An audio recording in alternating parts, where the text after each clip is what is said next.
Sa latest vlog ni Casey Concepcion, hindi lang pagkain ang tinalakay, kundi pati na rin ang puwet ng manok. Oo, tama ang narinig mo. Sumama si Casey sa chef na si Jordan Andino sa Legazpi Public Market kung saan nag-budgeting silang dalawa. Pinagtagpi-tagpi ang sariwang isda, gulay at prutas. Pero ang pinaka-epic na moment, ang pag-spot nila sa puwet ng manok sa ihawan.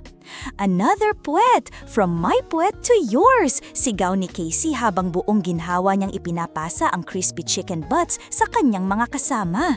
Grabe! Sino bang hindi matutuwa sa ganitong food adventure? 'Di ba? Nakakagutom? First time kong tumikim ng puwet, aniya na parang star ng sariling comedy show. Ngayon, hahanapin ko na ang puwet.